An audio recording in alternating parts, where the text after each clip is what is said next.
Bien. Continuaremos, por favor.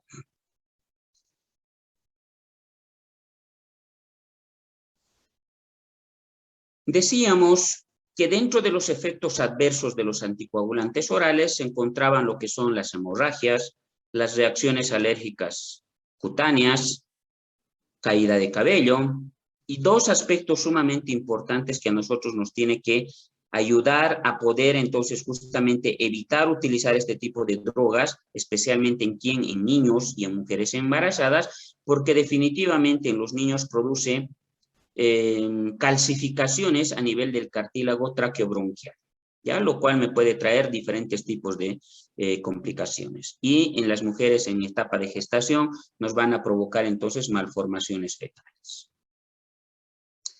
Hasta ahí todo lo concerniente solamente a anticoagulación.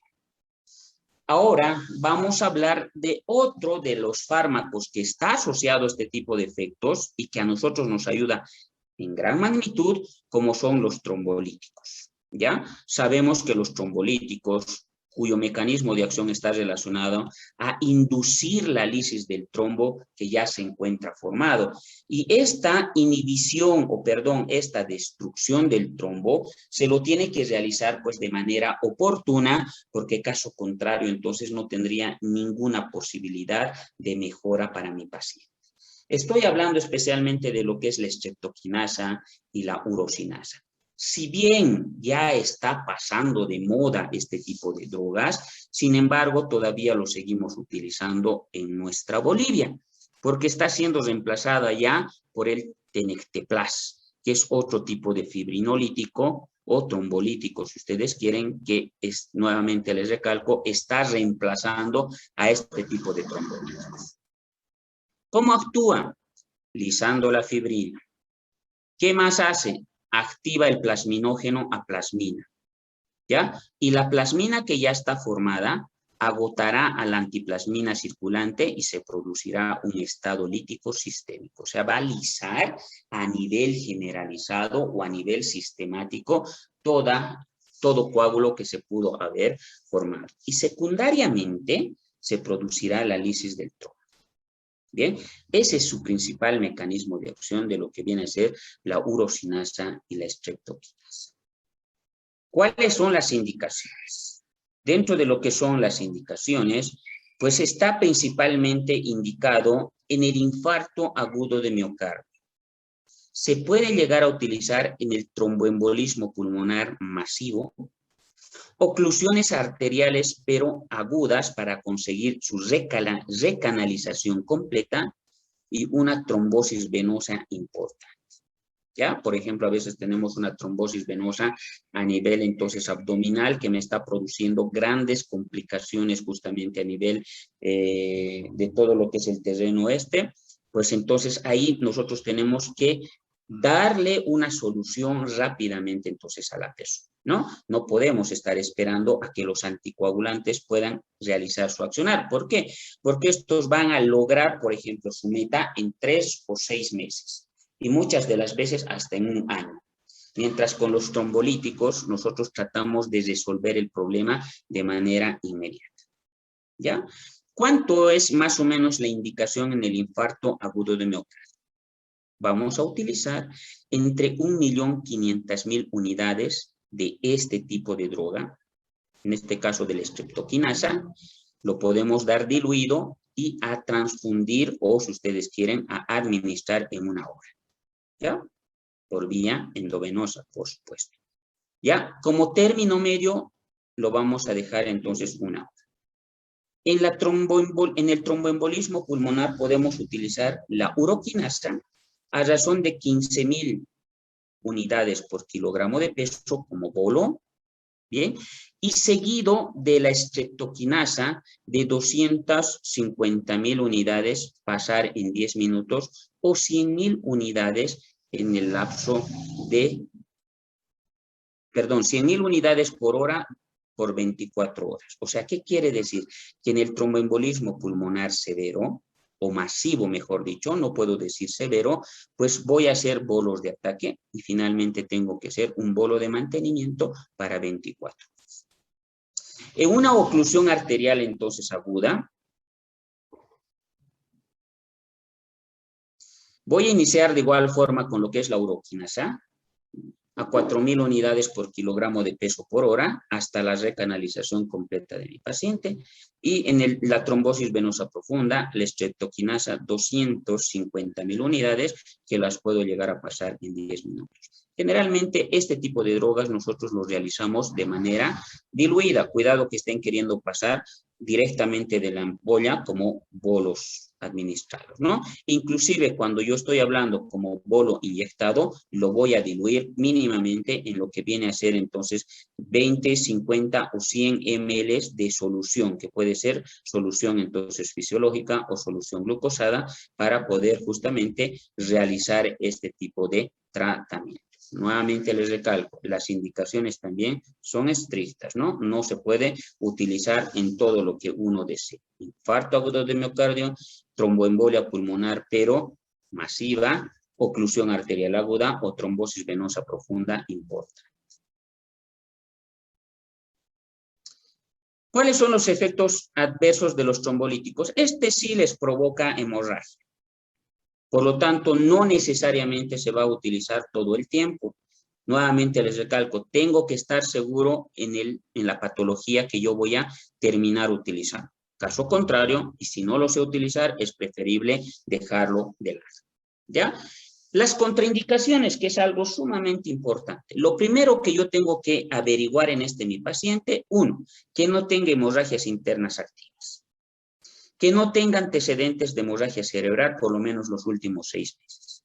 Que no tenga un accidente vascular cerebral no hemorrágico o una cirugía o otro proceso activo a nivel entonces intracraneal en los últimos 2 meses. ¿De acuerdo? Solamente así.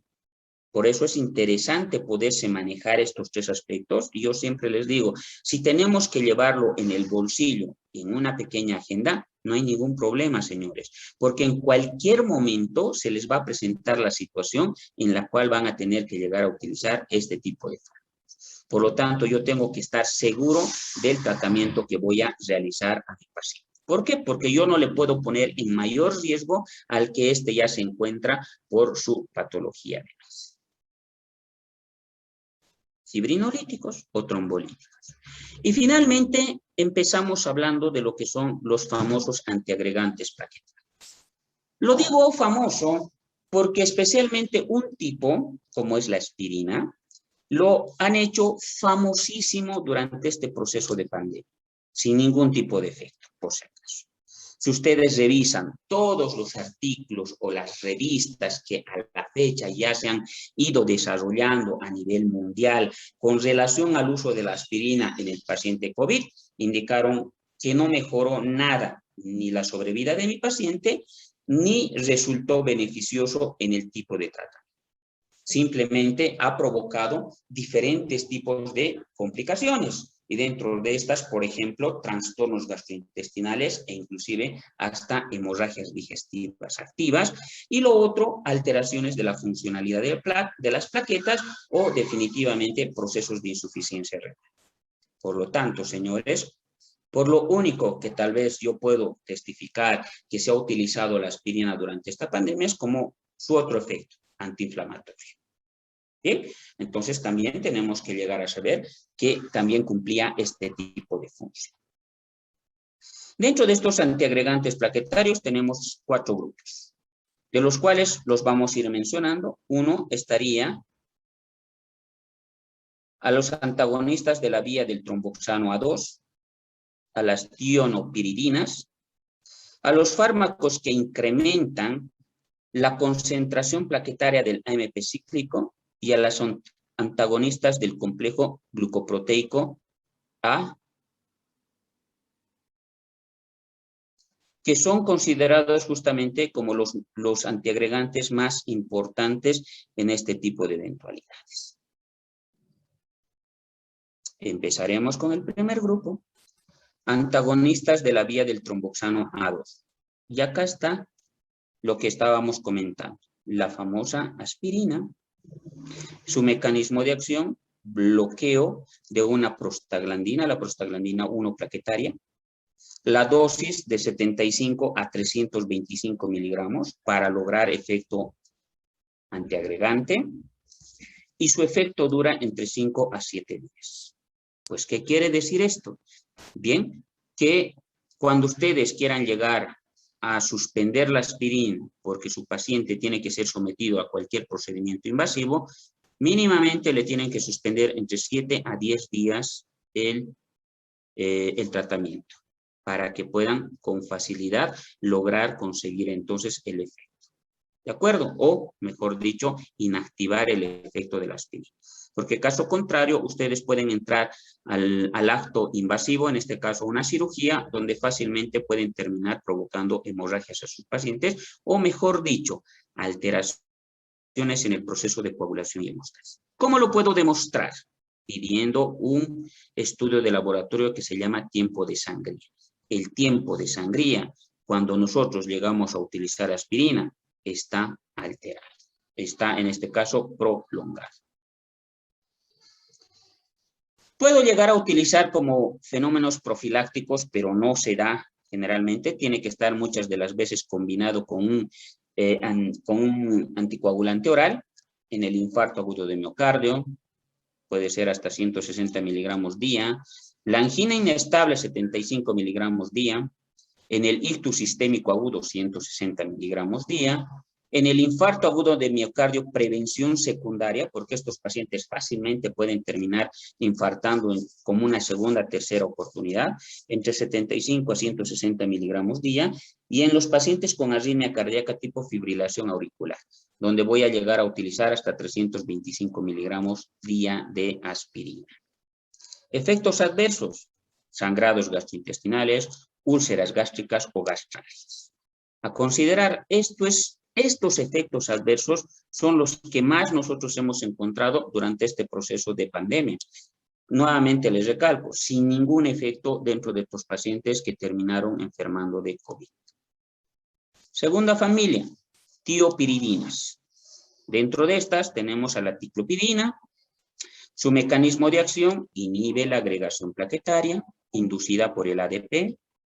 La dosis de 250 miligramos cada 12 horas. El efecto de este dura 96 horas, a diferencia del otro que es hasta 7 a 10 días inclusive.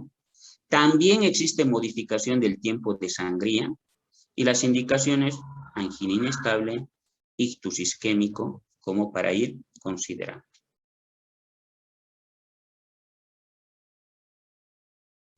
Infarto agudo de miocardio como prevención, si ustedes quieren, especialmente cuando nosotros hemos hecho injerto a nivel de lo que son las coronarias.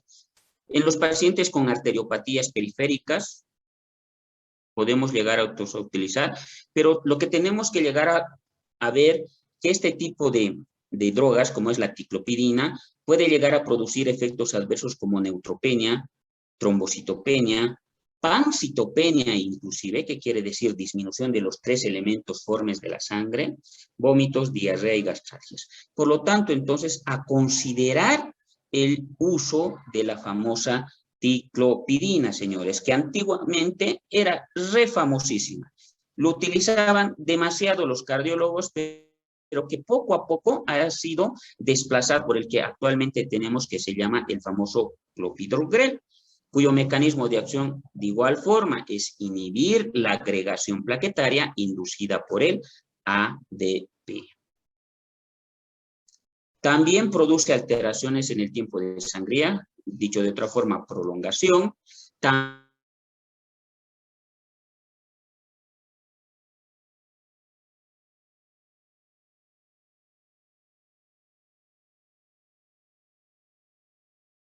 Entre los efectos adversos también me puede producir neutropenia, úlceras gástricas, sangrados gastrointestinales y gastrales. Entonces, no es nomás de lanzarme al éxito, de querer entonces llegar a utilizar entonces cualquier tipo de droga, porque definitivamente entonces lo único que voy a llegar a producir son lamentablemente alteraciones dentro de lo que viene a ser entonces el manejo de mi paciente.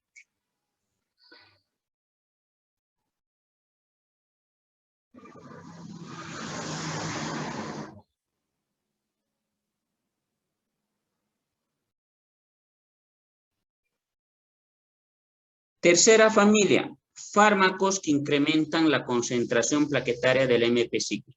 Y dentro de estas vamos a ir mencionando lo que es el dipiridamol, cuyo mecanismo de acción es incrementar la concentración intraplaquetaria del MP cíclico. La dosis oscila entre 200 miligramos cada 12 horas, asociados especialmente a la aspirina de 50 miligramos día. Su duración, lo bueno de este, que dura 24 horas. O sea, ¿qué quiere decir? Que en 24 horas yo puedo dejarlo. Si dejo de tomar el dipiridamol, pues no tengo mayor mecanismo de acción y por lo tanto mi paciente va a estar tranquilo. Y lamentablemente este no va a modificar entonces lo que viene a ser el tiempo de sangría. Por lo tanto, inclusive puedo llegar a cometer errores, ¿no? Y finalmente tenemos a la cuarta familia, con lo cual entonces terminamos, señores. Son los antagonistas del complejo glucoproteico 2B3A de la membrana plaquetaria. Y acá tenemos un anticuerpo monoclonal que se llama Apiximab, o si ustedes quieren, el 7E3-PAP. Nuevamente les recalco, es un anticuerpo monoclonal contra el receptor de la integrina alfa 2B beta 3. Bien, llamado Apiximab, que nosotros definitivamente lo tenemos en nuestro medio, pero que lamentablemente en este momento un anticuerpo monoclonal tiene un costo sumamente elevado, ¿no? De 10.000 a 14.000 bolivianos la ampolla. Pues entonces nadie tiene todavía el alcance de este tipo de drogas como para poderlos llegar a utilizar. La dosis, un bolo de 0,25 miligramos por kilogramo de peso. El efecto les va a durar entre 24 a 48 horas. Sí provoca alteraciones del tiempo de sangría y las indicaciones especialmente procesos invasivos a nivel entonces de lo que vienen a ser las coronarias, o dicho de otra forma, angioplastía coronaria. Sí, señores, eso es todo lo que tendríamos que llegar a saber con relación justamente a lo que son los anticoagulantes, antiagregantes y trombolíticos. No sé si alguien quiere preguntar, alguien tiene alguna consulta o alguien quiere comentar.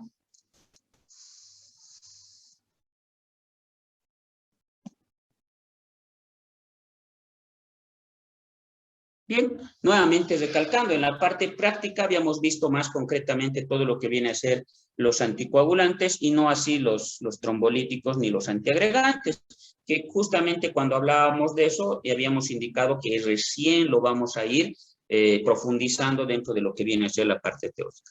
Con eso yo creo que ahora sí vamos a poder manejar de mejor forma este tipo de fármacos siempre en beneficio de todos nuestros pacientes.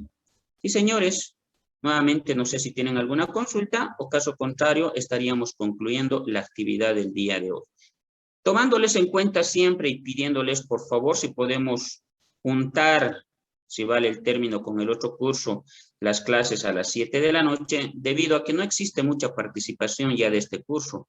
A lo máximo de alumnado que llegamos a partir del segundo semestre ha sido a 25 personas. Entonces, lo cual me da la posibilidad conjuntamente el otro grupo que también tienen en la misma cantidad, poder hacer entonces una única clase, porque ustedes van paralelo justamente a este tipo de químicos. Bueno, solamente los pongo en consideración, por favor, y en caso de que esto tenga viabilidad, entonces me lo hacen saber. Sí, señores, si no tienen preguntas, con eso estaríamos concluyendo la actividad del día de hoy. Que tengan muy buenas noches. Hasta luego, doctor. Hasta luego, doctor. Hasta luego, doctor. Hasta luego. Hasta luego.